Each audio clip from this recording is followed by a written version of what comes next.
Very good. It's 1 o'clock, so we will begin the EDIC meeting for today. We have quite a few items on the agenda, and so we will begin with approval of the EDIC meeting minutes of the 6/25/24 meeting.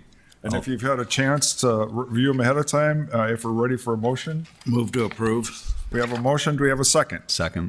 Motion and a second. Any further discussion? All those in favor say aye. Aye. Opposed, same sign. Motion carries. Number 2, the Minneapolis Federal Reserve housing presentation.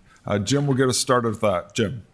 Thanks. I found this on the state of North Dakota website. The governor's appointed a committee that's looking at housing throughout the state. And this is information that the Federal Reserve presented. And I won't go through all 59 slides in detail, but there are some of them I thought were kind of interesting relative to our topics about possible inclusionary housing and the need for affordable housing in Fargo. And, this first one just talks about what's going on in North Dakota. Some of the good news they see is that the population is growing. It's up 16%, and that's actually at a little bit higher rate. I was surprised by this little higher rate than there are many other states in the country. Some of the mix of housing in North Dakota, again, this is North Dakota, not Fargo. Home ownership rate across the state, 65%. In Fargo, it's more like 45% because we have so many more young people and retired people. The housing prices in the state have been rising, but not as much as other states. So maybe that's sort of some of the good news that we see in this particular report. You kind of see the home values all have been up in Fargo, not as much as Wahpeton, but certainly a little bit higher than some of the other cities in the state. The rental costs are up, but not as much as home ownership. We've had a pretty competitive rental housing market in Fargo, and so the rents have been probably lower here than some other place and have not gone up as much. It's the falling affordability for home ownership, the typical here and the rest of the country. Those cities where your median family income in Fargo probably is going to make, if you're just at the median, you're going to have a hard time trying to buy a house. Renting, you'll probably still be okay. The mortgages, this is kind of an interesting chart too, that most people in the state have mortgages that are below 4%, certainly can't get anywhere near that today. And so, a lot of those people are going to be wanting to stay in their homes longer. The nationwide, we've been seeing an undersupply of housing. Housing has not been keeping up with the population growth. However, North Dakota is it says the least underproduction in our state, and so it has been keeping up more in North Dakota. So this is their summary of the housing market in North Dakota, that our growth has been keeping up with population growth, that home values and rents are rising, but less than nationally and in our neighboring states.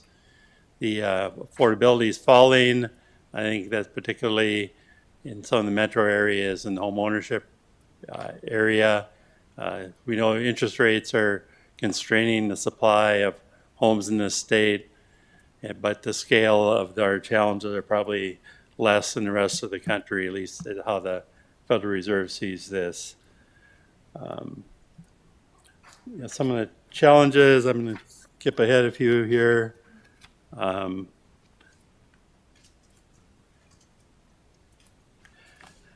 This was kind of an interesting observation, that they said that the homelessness is a housing problem, that the price of rent is more predictive of the homelessness rate than poverty, weather, drug addiction, or mental health issues. So if there's a way to if rents are lower, your homelessness problem will be less severe. I was surprised by this conclusion, but I think they've got it on pretty good authority as they've looked at this.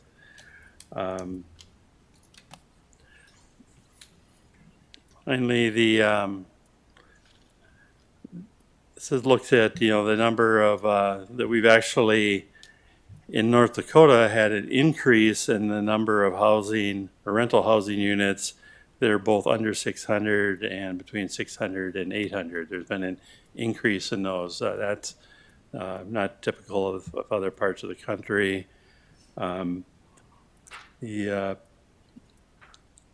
finally, I think this is very interesting table. When you look at, there are a lot of people in Fargo and into the state that are that really struggle to pay the rent, and the characteristics you have, over 26% of those are senior citizens, and 25% are handicapped. So over half the people that really struggle to get the rent paid, aren't in the workforce, and so they're probably on some sort of fixed income. And that's why people like Beyond Shelter have such a long waiting list and are probably our greatest need. And I think how they see it and how I would see it is to try to get more housing that's got a deep subsidy for senior citizens and people with disabilities. So anyway, I won't go through the rest of it. If you have any questions on that, and try to answer them, but I just thought these particular aspects would be pretty relevant to what we always discuss at this committee. So thank you very much for this, Jim. And I think for most of us, this is the first we've seen this, and there's so much in here that it's a little bit overwhelming. It's kind of like Mike gave us a report last night on TIFs, and there was so much great information, but at the first time you see it, there's a little bit, it's almost too much to even ask questions. But I do think there's so much for us to digest. And it's very interesting, I think, lots of good information that will hopefully help everybody, developers and homeowners and everybody, because it's very interesting. And I will say from past experience, so my son is on a wheelchair, and the amount of money that you get for housing, it wouldn't even be close to being able to afford. And so that is, I can speak from experience. It's like, I definitely think that's an issue, and that might be beyond our pay grade. But I do think it's a good thing for us to be aware of, that it's, senior citizens on a fixed income, which we all know, and people with disabilities. That's our main, the people that you're trying to help. And I do think we as a city, we're aware of this, and we're trying, we have the Fargo Housing Authority and Beyond Shelter, and we have these groups in town. And Jim, you can speak from experience. We try to work with them as much as we can. And they're also limited as to how many projects they can do. But I think we're aware that, I mean, all the senior low-income housing projects, they're already full before we finish them. And so we kind of know that's going on. So, all right, go ahead, Jim. And then if anybody else has any comments, go ahead. I think when we did that regional housing study, it found that a lot of renters were struggling, to make the rent and unaffordable. I think this is a key takeaway from this report, is that over half of those people are, have a disability, or they're elderly, they're not in a position to go, take one of the jobs we have open, and that this is probably our biggest need for rental housing in town, is trying to meet this one. So this is probably the key takeaway I saw from this 59 slide report.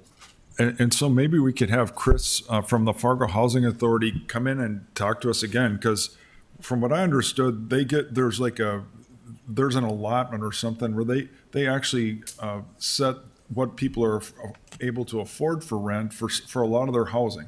Do you know what I mean? Can you talk a little bit about that? Yeah, they have, there's two types of ways the Fargo Housing Authority assists people. One is they actually own different housing units, and a lot of those are elderly, and some are for people with disabilities, and they only, HUD gives them a subsidy, so that way they can keep the rent at 30% of someone's income. So if, someone's making $22,000 a year, then it shows here, then their rents would be capped at $555 a month. But I guess to me, that's the group that would be assisted most by that, obviously. And so if we could somehow get more of that to our citizens. Anyway, The other part is Section 8 the housing vouchers. That's where they would give you a There it is. voucher and you can go out and rent an apartment. There's limits. You can't get the nicest place in town, but you can rent an apartment for $1,000 and then you pay a 30-year income to the landlord and the housing authority pays the rest. So you might pay $555 and the housing authority would pay the balance. so that's what I was trying to think of, the Section 8, and I do think that's the people that need the most help. And the interesting thing is that they can also, I mean, it isn't like limited to a certain apartment project. That could be across the board. So anyway, I'm talking too much, so I apologize for that. But if there are any comments or questions, feel free. Anybody, go ahead. And if not, then I'll just keep talking. No, I'm just kidding. But I do think it's almost overwhelming. This is so much good information, and I think this is just something that'll be good for us to have to refer back to in the future. I think that's the main thing. Go ahead. I do wonder as I'm looking at this, and this is really useful. I mean, any additional data for us to be able to make decisions and understand what's happening in the market is very useful. I do wonder, Jim, since you're in and out of these numbers all the time, do you find that our data from our MetroCog studies and our housing studies is reflective of this as well? Or was there any outliers that you saw that their data was a lot different than ours? I really don't. I think that's where there is a consistency. When I look at, our Metro-wide housing study and the Maxfield housing study and census data and the Federal Reserve, it all points to that need for people that really struggle for rent and have low incomes. It's the elderly and the disabled are the ones that are probably don't have as many options. The people in the workforce may have an opportunity to, find a job that pays $20 an hour, and then they're going to be in good shape to pay the rent. So I think what we'll do is, go ahead, Mayor. Well, just as you all know, in the next 10 years, we have to do 15,000 living units. Basically, it's happening. I think, Jim, this year we're going to hit 1,000. Is it how many apartments are we building? No, we're not. Probably half that. Half that, 500. Yeah. Yeah, and then our housing units are down as far as houses as well. So we're suffering like many places in the country with that happening. But in the past, what's happened is our apartment builders have kind of filled the spaces that we need filled. So it's going to be kind of interesting the next 2 years what happens. And this team here, our team's going to have to look at how can we incentivize apartment people to build. And I think that's going to be one of the challenges we have over the next 6 months, basically. Yeah, I'll go back to this summary. The way we can try to work together. One is support the affordability of some of the existing housing, increase the supply. The better the supply, the more affordable, and anything we can do to streamline processes and rules. The other thing that this was quite important to remember that there's certain things the city can't control, and talk about affordability with the 3 Ls: land, labor, and lumber. We can do a little bit with land in our zoning, but trying to affect labor and lumber costs is kind of beyond the scope of city government. And the other thing is the cost of borrowing money. That impacts the projects too, to make them financially viable. So Yeah. I think this is great information, and if this is okay with everybody, we'll just, this is great for us to have and to refer back to, and so we'll just move on to the next item on the agenda. Thank you for doing this, Jim. I do think this is great, and it's good for us to know. So we'll definitely be referring back to it in the future. And number 3 is inclusionary housing report. Jim, with that one. Yeah, this is one of the issues that the city commission has talked about is there a way that the city can require developers, either with or without incentives, to create some sort of inclusionary housing? And when this is typically in a real hot housing market, and what they'll do is say that we'll look at 60% of the median income. We'll want you to have at least 10% of your housing units. When we do that in Fargo, you come up with so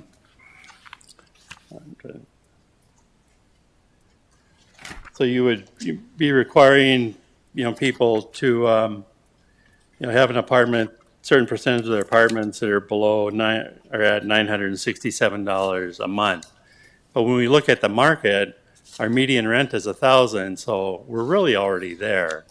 And so I think this is an appropriate policy that would work and be appropriate in a lot of Twin Cities suburbs where they're struggling to get rents at $1,500 to be middle income, where we've had so many apartments built in town and it's so competitive that, people are really able to find an affordable apartment if they have a middle income. And I thought this chart from the Maxwell report was probably one of the most relevant. When you look at, well, what percent of the apartments can someone with 60% median income in Fargo already afford? So studio, 99% of them, 96, 95, 90%. So people that are at that income in Fargo can already afford probably over 90% of the apartments. So my conclusion is we don't really need that sort of inclusionary housing requirement to go with our incentives. I promised John Strand I'll meet with him on this too. I don't, he doesn't necessarily agree, but when I looked at census data, I looked at all the data that I could find, it just doesn't seem like a policy that is appropriate in Fargo at this time or needed in Fargo at this time. But I would say, I do think this is a number we should continue to look at. This is the same thing as what we talked about earlier. This is something for us to monitor to make sure that, how affordable are our apartments? And if this gets to be a number like you were talking about where it is getting to be less and less affordable, and I think we already know that, but I think it's something that we should monitor in the future. So any comments? Go ahead. Well, this is along the same lines of the awesome data that your team's putting together right now on the productivity of the pilots that we've had in the past. We've seen, I think there's some in here possibly, I haven't taken a look yet, but this is the type of data that would be really useful on a dashboard somewhere, right? Where if we're talking about incentives or the city's talking about our housing stock and cost of rent, if it's a private business, you're going to have, this is some of our most important information. So we're going to have that, and we're going to track it at some interval. So I don't know where that goes or what we can do with the staff to help keep that data front and center, but this is very useful, and I think it'd be good to have this updated on a regular basis. Yeah, the census comes out, they kind of look at a 4 to 5 year window that's available each year. So I think as we look at that, as we look at our vacancy rates, anytime the vacancy rate drops below, like down to 3%, rents go up. Yep. And so watching that quarterly vacancy rate and not being any kind of a hindrance to more multifamily housing is probably the best thing we can do to keep the rents more affordable, is that the competition. Yeah, we'll also say that it isn't, thinking from a developer's perspective, you're going to get a little squirrely when the city starts saying you get to cap certain amounts of, if we're saying, hey, we want to incentivize people to build, and then at the same time we want to tell people what they can set for their rents. Yeah. As a city, we're going to have to think about how to manage those two things. I think that would make a lot of people uneasy. That is something that some of the cities that have had these inclusionary policies, is that the developers hit the brakes on production, which pushes up rents more, kind of has the opposite effect. Yeah. And So once again, I just think this is good information, and I think it's something for us to monitor just to make sure. The other question I had for you, so like in most apartments, are they required to have a certain number of accessible, or is that just on certain projects? Do you know, and maybe the planning department can answer that, but I don't think we have that where accessibility is required for a certain number. I think in the building code, there's a certain percentage that are required for ADA and Lucas, you might know, if a building's so many units, do they have to have at least some ground floor apartments? That's why you don't see the garden level apartments anymore. They want to have, I guess, for ADA purposes, have. So if it's okay, well, that's just an open-ended question. But Yeah. to give you an example, so you're required, like when you have a parking, there's a certain number of spots have to be accessible. And I guess it's just my question. I don't know if that's the same case when you're actually doing the building, or maybe that isn't the case. So I'm just throwing that out. I think it might be the case for rental. Let me find out for sure though before. Okay, that's great. Thank you very much. So if it's okay, any other comments or questions? Otherwise, we'll move on to item number 4. It's the Bison Block Report, and that's pages 73 through 77. Jim Gilmore with that. Yeah, I don't know if you recall, Commissioner Pepcorn, you asked that I kind of provide some information on the Bison Block at some future meeting. I'm not sure when you asked, but it's finally here. This is kind of a bison block, if you're not familiar with it, and thank the fire department for taking his drone pictures for me, as well as Archie Ingersoll in our comm group for putting together this PowerPoint. I'm not this good at that, or I'm not. great So, at these. Commissioner Mayor Mahoney, I don't know if you remember you and I were both here. So back in the day, that middle section, there was one junk house in the middle of the two projects. Do you remember that? And then we had a disagreement with an attorney, and so it's kind of funny how, if you recall the original one, there was two, and then there was like a missing front tooth, and so it was kind of fun. So anyway, that was pretty humorous.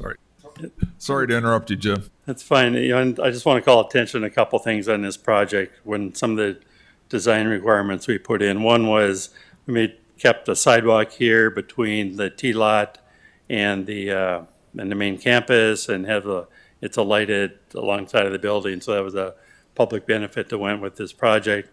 And then the other positive thing about the project was just this whole front streetscape with some outdoor dining in different places. And so I think it really turned out. These are some other pictures of it. And so it's in the 1400 block of 12th Avenue North, 3-story brick exterior to try to match the campus buildings, commercial on the main floor, and 34 apartments. These are the pictures that Dave recalled from when he was back in college. And so there were some pretty rundown. Jim, when I was in college, we had wagons and horses, and there was grizzly bears walking down the street. So that's actually, I don't think we had paved roads back then. So that's how long ago that was.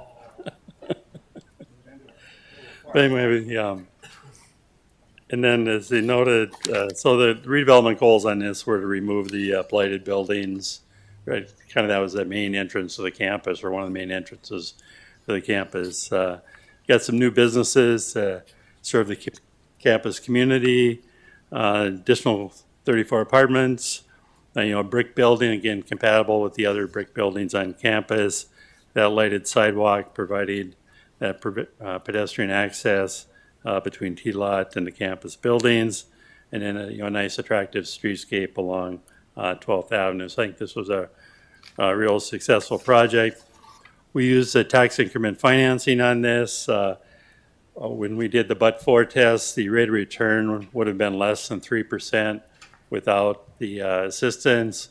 And so with incentives, the rate of return was 11%, in that range, allowed the developer a decent enough return. We helped with the cost of the land write down to get rid of those buildings, paid for the demolition of the houses, as well as, disconnected all the utilities and got the new building reconnected. Just an air photo of the building is Dave noted, this was sort of built in different phases because the house in the middle was not interested in selling. So this was the site originally. And they built the east half first, and on buildings, there were 2 houses there in a vacant lot. Was able to get and build the west half, and not ideally how to build a building, and over about a 3-year period in 3 different phases, but it certainly turned out nice at the end. The financial benefits: the property was worth $542,000 to start with, and property value now is $7 million. It's an 1,100% increase, and another $91,000 in additional property taxes. When I was talking with Lucas about some of these, TIF comparisons, he kind of challenged me to take a look at, well, what would have happened if you didn't, do it? Would it have gone up anyway? And so there's actually a nice comparison here. This is Bison Block, and this is AMP Properties. They've looked at doing some redevelopment too. But if we go back to 2007, again, very similar size site, similar location. That also went up in value from $700,000 to $1.2 million. But the average annual change is 5% a year versus 70%. And actually, our I Jim, love, Jim, can I ask you to go back a couple slides? So then where it showed the annual real estate tax, then it's 91,000. So that's per year? yes. Wow, that's just And- that's just amazing. And so we were talking about this last night. It's like, so really, this is helping reduce everybody's property taxes by having them pay more. That's so it's just a phenomenal return. So go ahead. Sorry. I had the same question as well too. Do we know what AMP properties? I know it's multiple parcels, but do we know combined what they're paying today for property taxes? You know, it would be, oops.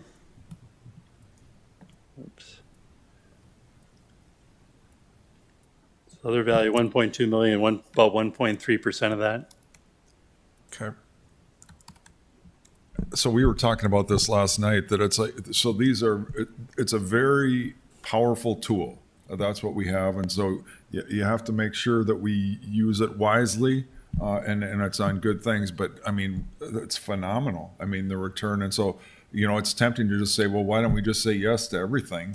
Because it's so tempting. Because I mean, it's phenomenal return. And so, but I think we've showed we have good discipline, and we've, in the last 10 years, we've kind of not done too many, and make sure that we have a rotation so some are maturing instead of just going on and on. So any other comments or questions? Go ahead, John. I just did it really quick, and it's $16,803 approximate at 1.3%, based on the 2024 value for AMP properties. So is it- This is the last year that this one is in a TIF district. So next year, when the mayor puts his budget together, there'll be another, I think what the city gets about 18% of that increase. So a little bit more each year. Yeah, alternatively, it looks like that it's about 91,000 for the other property that's just adjacent. Yeah. And also you develop all that land, you don't have to have any more fire, you don't have to any more sewer, because you're not doing it on the edge of town too, so. that And seems to help. the 91,000, that's the increase. They're still paying in addition on the 500,000. So. they're- No, I just wanted to really quickly say, this is, as a numbers guy, this is really, really helpful and really interesting, because we can, if you don't provide context with the data that you're showcasing, it's really hard to understand whether or not it's good or bad. And so the look back here, I think it really showcases the taxpayers like, hey, we're paying attention, and we're understanding that we're not just giving these out willy nilly. These are things that we're tracking closely. So I appreciate you and your team, Jim, putting this together.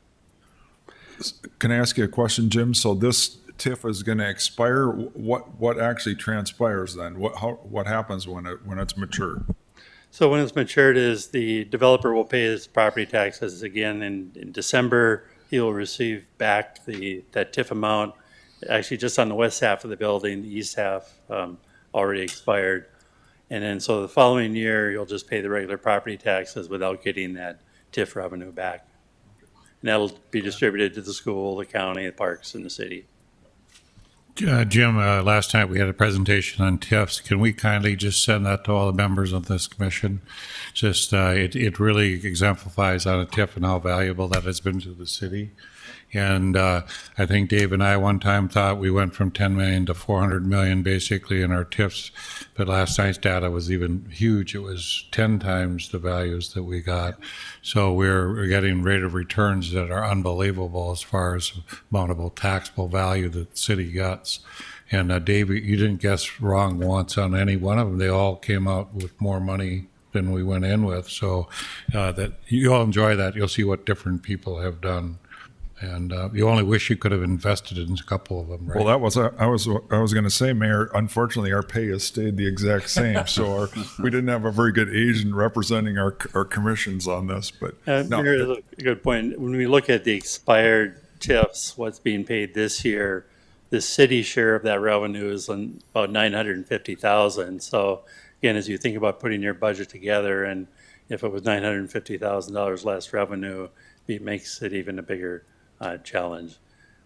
The other thing I'll point out, the EMP properties, this is, this is a site for possible future development. And I look at the core neighborhood plan, the plan does, this was adopted a few years ago, the plan calls for multifamily housing here. And this developer did come in 2016 and ask for some assistance with the TIF and rezoning. There was a neighborhood opposition, and their request failed on a 2-3 vote, with only 2 of the city commissioners supporting them.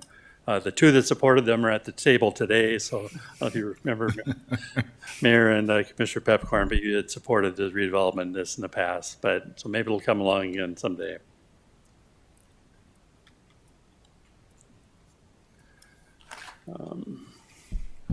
Okay, very good. I think if there's any comments or questions, otherwise, if that's okay, we'll move on to the next item on the agenda, number 5, the growth plan and pilot program change. Jim? So we've got this growth plan that you've all seen, and it's heavily into doing redevelopment. I think I'll go to probably the most significant change I'm suggesting we look at here, and this is something now we use our pilot policy to kind of 4 different ways. We use it for new jobs, low-income housing, housing downtown, and housing in the core neighborhoods. And so if you're outside of that, like a certain water park was, you don't get approved. This proposed policy would add a kind of a 5th option here to have the city use the pilot incentive. We'll call it encouraging redevelopment of an infill site. So let's say there's a bunch of storage garages or used car lot or something. It's not blighted, but it's got a relatively low value per square foot. So the question is, should you consider applications for someone who's going to tear down something that's relatively low value? Again, it's not blighted or anything, but in return, you get something that's worth substantially more in the future. And so this would suggest that we would entertain applications like that. The maximum incentive would be 100% in the first 5 years, and then a percentage of up to 90% in years 6 through 15 based on a but-for test, because every project's going to be different. We look at that rate of return, and if it's only 3%, then they're not going to do it. But if we can give them enough incentive to get it up to 15%, then they may want to go ahead with the development. Again, it would be all subject to fitting in with the zoning and the financial review. I haven't tried to put a lot of criteria here or kind of a focus on it. I thought maybe I can get some thoughts from you, between now and the next meeting. Should you get a certain number of, you're trying to get a decent design, certainly. Some projects might be mixed use, some might not be. Just want to kind of open up the discussion here and see if you think I'm heading down the right path and having a policy that would be open to this to encourage more infill. And then maybe one question, I'm talking about redevelopment. I'm not talking about a greenfield site. So if there's a site that's just never been built on, maybe do you want to also include something like that if it's been not built on but served by utilities for 10 years and you want to encourage some development there, or do we just stay away from the greenfields completely? Maybe that's one of my first questions. So if it's okay, this is the first time we're all seeing this, so it'll come back to us at our next meeting. And so if there's any comments or any things that you have questions about, we'll have an opportunity at our next meeting. And it's the same thing with the members of the public. If somebody sees this and has some questions about it, this is kind of our first shot. So my question is, so how about like in the downtown area, there's like, let's say a parking lot that's never been built on. To me, that's not greenfield. Do you know what would that be categorized as? Yeah, those would be under the current downtown policy would look at, where is it? Let's say current downtown housing guidelines. So this new one's very similar to that, where if it's in a vacant lot downtown, probably been built on before and turned into a parking lot, but if we can turn it back. And we've approved several applications with pilot incentives like this. For instance, the landing that's over on NP and 10th Street that received some pilot, and there's several others downtown that have received a pilot. It's part of a incentive where we are building new housing on, just a, blank slate, if you will. And so I appreciate the planning department being here, and it's the same thing. We want to make sure this is compatible with the new growth plan. And so and I'm sure they probably already gone through this, but we want to make sure that we are doing things that are compatible, correct? Yeah, I mean, you're going to have to comply with the zoning. And then just kind of going back to the top, the other changes would be in the low income one. We talked about going up to 20 years, but really 17 seems sufficient, so I've made that change. The housing in core neighborhoods, since we adopted the policy, we've only had one project. I think our process is a little too complicated and cumbersome, so I'm suggesting we streamline this one more like the downtown and not try to document all the costs and the extraordinary costs and focus more on the but-for tests. The downtown one just struck out some things that probably shouldn't have been in there because we're not really looking at, below market rate housing. That's really covered in the first policy. And as we're talking about inclusionary housing, that didn't seem to be a necessary need for our community. So between now and the next meeting, we want to take a look at these and, give me your thoughts, or if you have thoughts today Go on ahead. what do you think our focus should be? Jim, I almost never have thoughts on things, as you know.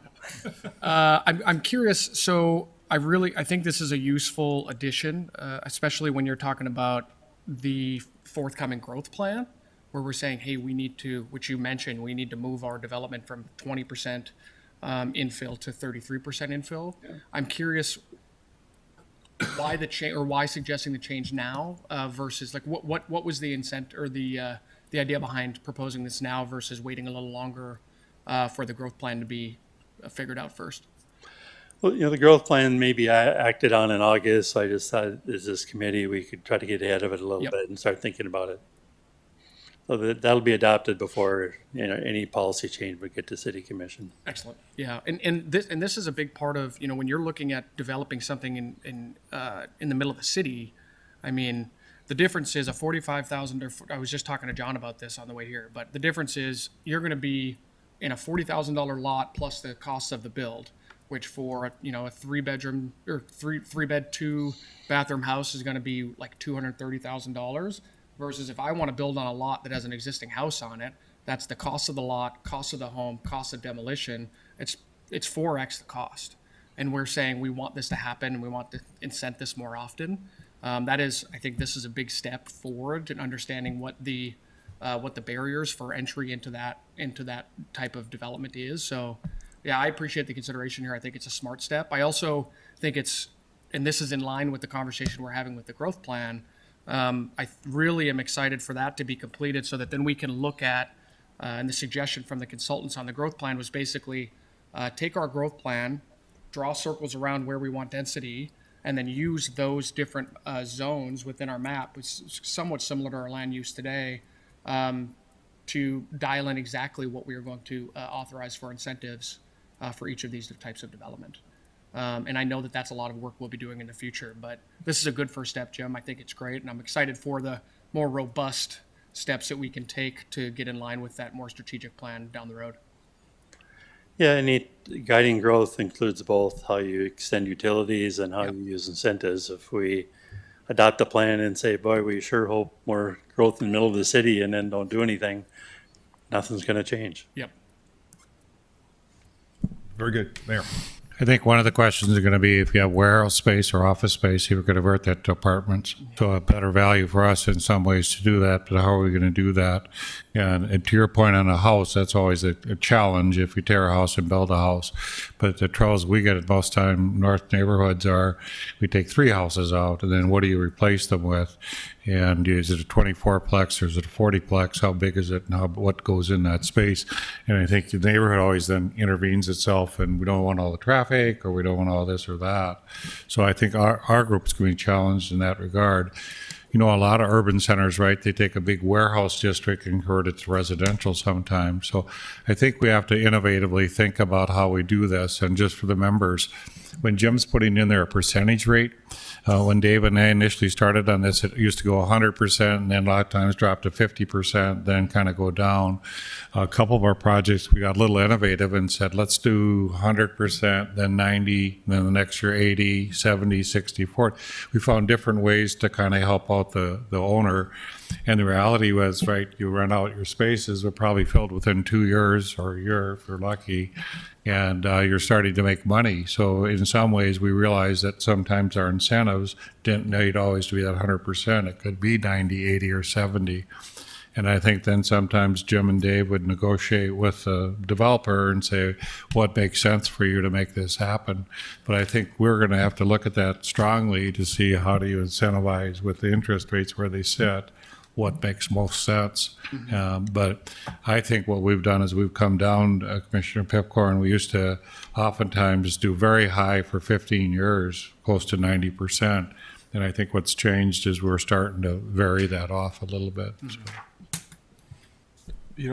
I had attended one of the growth plan meetings, and one of the questions that I had for that group was just the amount of undeveloped land within the city of Fargo. Just how much of it's greenfield versus brownfield, because I do remember years ago Kilbourne put together a information just on the Renaissance zone of undeveloped land. And it was quite interesting, and I know that I think they had mentioned that they might try to find some of those numbers, but that could be something that would be really interesting to simply see how many acres are within the city of Fargo currently that are undeveloped. And the planning department is here and we can get you those numbers, but it's very impressive. Like, they've done kind of an assessment of our whole potential growth.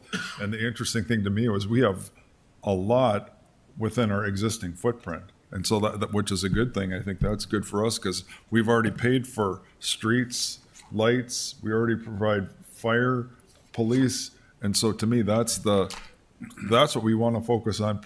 Obviously, you still need to have growth outside of that, but to have that as a potential growth area that we've already paid for all the infrastructure, that's much more palatable. So anyway, John, and I think maybe our GIS people can do that, is kind of filter out of all the properties in town, which ones don't have a building, are not owned by the city, not owned by the park, not owned by the school, not in a floodplain, and try to identify, lots that kind of fit those parameters. I don't know if we have people planning. Mark, you're pretty good with GIS. Maybe you could have Surprised Nicole doesn't know that off the top of her head here. But you're right. It's a tool there, and I know in the past we've looked for vacant lots for residential and infill, and I've been surprised at how few there are that aren't owned by the city or someone's just holding it on to it to build later. But you drive around town, you don't see that many vacant lots compared to maybe other cities. Yep, and it could be a small number, and it depends too probably on how it's zoned and then what type of properties they'd want there. But, to Commissioner Pepcorn's comment on some of the neighborhoods to where, it might have been industrial or like light warehouse at one point, and maybe it'd be a good opportunity to change that code. But I think overall the growth plan will kind of give us a better model of what we're looking at when it comes to incentives and what the city wants, and just a more unified approach going forward. very good. So that's, if you have anything more, otherwise we'll move on to the last item on the agenda. And that's a pilot application for an affordable housing project. And Jim, will you get us started off with that? Maybe we'll have Dan Madler come up here. I think I can find kind of this proposed location. You've seen these before. Beyond Shelter, it's a nonprofit. Again, we don't do but-for tests on these because they need to get money from North Dakota Housing Finance Agency. I'll just show you the site. It's down here, kind of the far edge of town, 64th Avenue South, and I can't remember what street is that, Dan, but maybe kind of north of Davies High School, be 239 unit apartments. Kind of go back to what I was talking about earlier in meetings and all these housing data. This is the kind of housing we need, and What's proposed here would be a property tax exemption, 0 payments for 17 years. After 17 years, it's probably still exempt, little less, not 100%, but the state of North Dakota keeps the property value lower for these low-income housing projects. So, Dan, if you want to talk about the schedule on this. One other point is when the state looks at these applications, they're looking for local support. And if Dan can get that before September 30th, when he submits his application, it improves his chances of getting this funded because it is a very competitive process. Dan? Yeah, absolutely. Thank you, Jim, and Commissioner Pepcorn and members of the committee. Thank you for your time and consideration of Beyond Shelter's pilot request. For the record, my name is Dan Madler. I am the CEO for Beyond Shelter Incorporated. Beyond Shelter is a Fargo-based nonprofit developer of affordable housing. And because there are several new members here today present, since the last time I addressed this committee, I want to briefly provide some background information. And thank you, Jim, for that context. And so I have worked in affordable housing here in Fargo for 31 years. Beyond Shelter has been developing affordable housing here in Fargo for 25 years. And to date, Beyond Shelter has developed 580 affordable rental homes here in Fargo. And of those 580 affordable rental homes, 406 of them are affordable senior rental homes. Of the 406 affordable senior rental homes, 81 of them were placed in service or ready for occupancy here in 2024.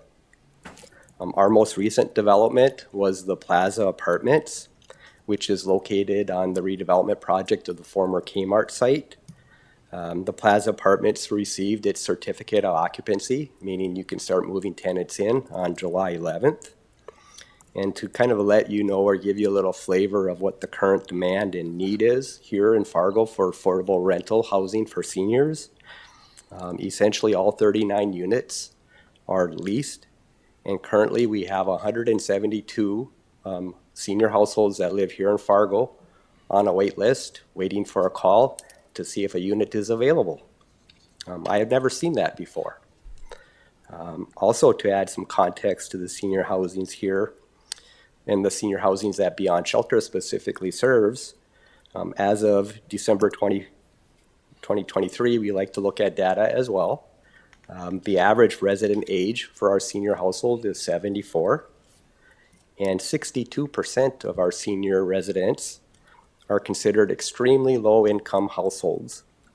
And so to kind of tie that to a dollar amount, it would be an annual income of approximately $22,400, or similar to that slide that Jim showed earlier at $22,000. And basically, if you converted that annual income to an hourly rate, that would be approximately $10.78 an hour. And so we are seeing a significant and strong demand for affordable senior rental housing. And that's why we're proposing to develop the two parcels of land located on 65th Avenue South and just east of 25th Street. Our development plan is a multi-year, two-phase project, and it will deliver an additional 78 units of affordable senior rental units to the community. And I also add that of those 78 units, 20% or 16 units of those will be fully handicap accessible. And essentially for us to move forward with this development, and as Jim mentioned, it's very competitive, we're requesting your support for a recommendation of a 17-year pilot at zero payment, with real estate taxes on the land being paid annually. And the pilot application and the attachments that were on the screen and in your board packet kind of have additional details and information about our request. It provides projected sources and uses. It provides a 20-year operating pro forma. It shows the initial site plan. And as Jim has on the screen up here, the building elevation, the floor plans, and I believe the proposed incentive schedule was prepared by Mike. And with that, I guess I would like to thank you for your time and your consideration, and I will answer any questions that you may have. Any questions? I guess, Dan, so obviously, we were talking about, infill is great, but I will say on the flip side, having this in a newer development and having it in first, you also have a lot less objections. I don't know if that makes sense, but can you talk a little bit about that? Yeah, absolutely. Honestly, when you're looking for a site, one of the three L's that came up, land, okay? It's been very challenging these last 4 or 5 years looking for a site that was sized appropriately. Each land parcel there that we're developing phase 1, phase 2 is approximately 2 acres. And so whether we're looking at infill or greenfield, our whole goal is we're looking for land that's sized big enough to allow us to develop an apartment building or complex that can function economically, functions 39 units.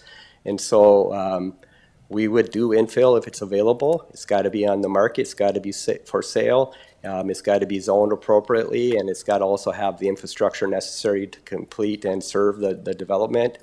And then also one of the key things with senior housing is you're always looking to build in community. Engagement and interaction is very important.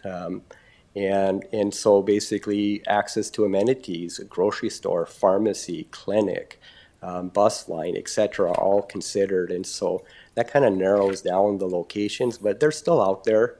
Honestly, this partial wasn't even on the market, and so it was just a matter of beating the ground, talking with landowners and developers, and through conversations you had maybe 2 years ago, and you circle back. But it's really tough to find land here in Fargo. And then when you find it, the cost of the land and maybe any associated specials with that is significantly higher than what we were developing even 5 years ago. So can I ask you, Dan, to me, we would love to have more in the downtown, but I know it's much more challenging. So is there, and I'm sure you already work with our staff and planning department, but is there any way that we could do more as far as to make that, I'm sure it's more challenging than building here. Is there anything that we can do as a city to do to make that happen? Actually, the city has been a key partner for the last 25 years since Beyond Shelter has been developing here in Fargo. And your team over there in the planning department are great to work with. The city does receive some federal funds. And we do have a site under control here in downtown Fargo. It's the current operation is the Rape and Abuse Crisis Center. And as you know, they are moving to a new location. We own that property. And our goal is to essentially demo that building and redevelop that area, similar to the Milton Earl, which is right next door, that we just opened and had a grand opening here a couple of weeks back, was 42 units. We're going to mirror that. And the way that will work is working directly with the city and the federal resources, the CDBG and the home funds, and bring those down to help absorb the high cost of that acquisition. That's great. I appreciate that. And that's the thing to me, that's obviously we just built another one right near that area. And so that's to be walkable within the downtown. I think that's just fantastic. And I know you have lots of challenges. And so that was great to hear. So any other comments or questions? Yeah, I do. Maybe I have one comment Joe. on the availability of sites, and I meant this to city administration. We're taking down a water tower on 7th Avenue North. I think it's going to be a fairly decent sized site for senior housing, and if the city were going to make wanted to kind of contribute to more housing, trying to make that site a first priority for senior housing. Okay, great. Go ahead. So, yeah, just a quick question. Dan, thank you for the context for us new members. It is really helpful. I mean, I've heard the good work that you folks do over there, but I've never heard you speak. So it is really useful to get that for us new members. I do have a question, I guess, generally. I mean, this brought to mind the other senior housing that we just approved a couple of months ago from the team at Commonwealth Development out of Wisconsin. I'm assuming that this team has to go through all the same approvals from the state and the feds that team had to go through. Is it a like project? Yes, it would. I don't know if there's anything different between a for-profit and a nonprofit, Dan. I think it's all the same.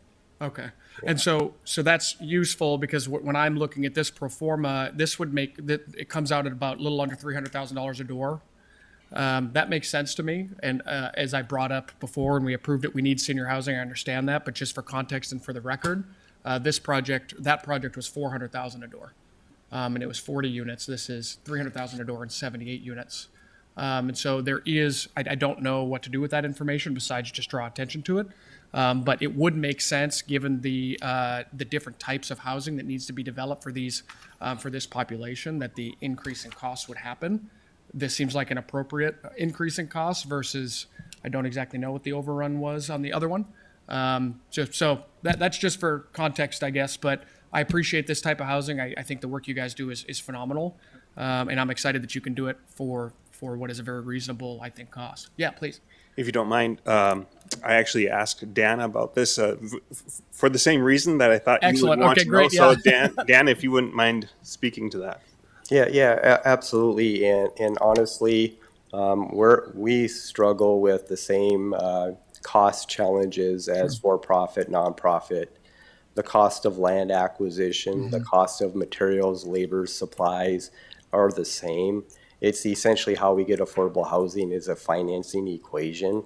And so when we are looking at that, the development team and myself, we always are paying attention to that to say, all right, the resources that are available are limited. They're not growing, but inflation and costs are growing. And so how do we basically streamline and or do some things that allow us to do some cost savings? And this particular site was also intentional on the location and the site selection because it allowed us to utilize some economies of scale and some economies related to this will be the 5th and 6th time we're building this unit plan, this building plan. And so we don't have to redesign from start with the architectural fees or redesign the site based off of it fits what we're building and what we have built. And so there's some significant cost savings. And so I will say with this particular pilot request, and the numbers look good. We are happy with them. They currently are projected. They are going to move between now and when we actually break ground. However, I will say that I will be back here to request additional pilot requests at 17 years, et cetera, and you will see costs higher. And what would drive that would be even the Milton Earl site or when we redevelop that site, we don't have some of those economies and efficiencies in that cookie cutter approach that we can take to it. Sure. And the downtown, the development and how you do materials are different. But we were pretty intentional when I was visiting with Mike about how do we bring in the costs so that the numbers still work, because 8% interest on a perm loan is pretty tough. We're seeing increases in insurance of over 28%. Yep. Our labor just to operate are significantly increasing, and so we're always paying attention to that. Just want to note that there is some HUD money in this that the planning department has been bringing through city commission too. So you're aware that how complicated these projects are to put together and fund. Sure. Yeah, so for the 2024 action plan, which is yet to be approved, so we tentatively have funding set aside for the BSI project. Hopefully this would be potentially a project, and there's still some predetermining actions that need to be confirmed before we could actually contract that work.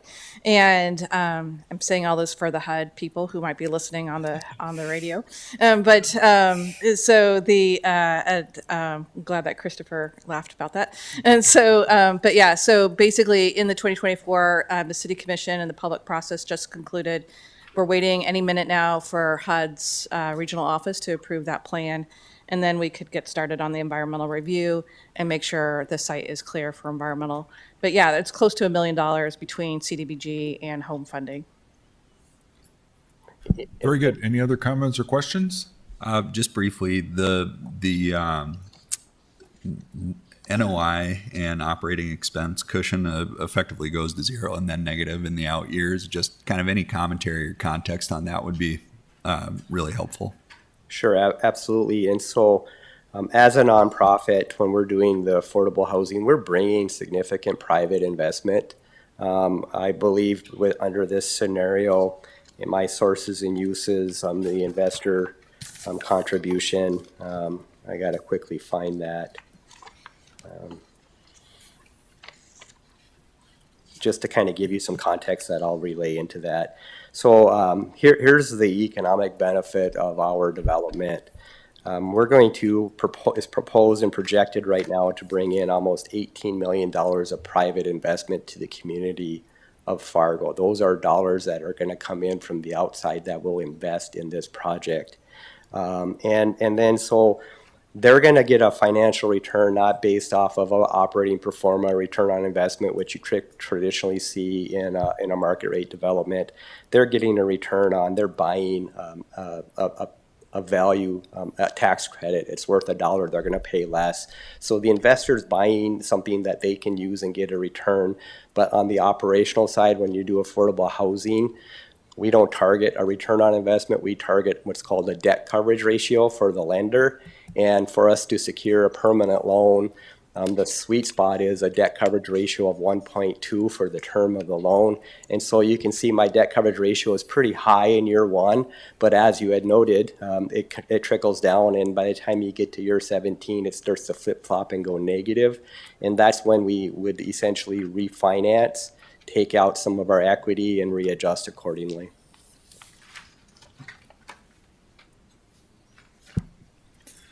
Very good. Any other questions? Otherwise, do you need a motion from us, Jim? Yeah, we'll need a motion for you to recommend approval to City Commission. So moved. We have a motion. Do we have a second? I'll second that motion. We have a motion and a second. Any other comments? Otherwise, all those in favor say aye. Aye. Opposed, same sign. Motion carries. Thank you. Very good. That's everything for today. I will say this is the most content we've ever had for the EDIC, and I would encourage people to keep it because there's lots of good information in here. And if anybody from the public wants to get a copy of it, we can get it to you. But there's lots of good. This will be reference for us for the future, and so Can you give Turnberg a copy, Mike, please? Thank you. very good. So I thank everybody for coming today. It was an excellent meeting, and we are adjourned. Have a good afternoon.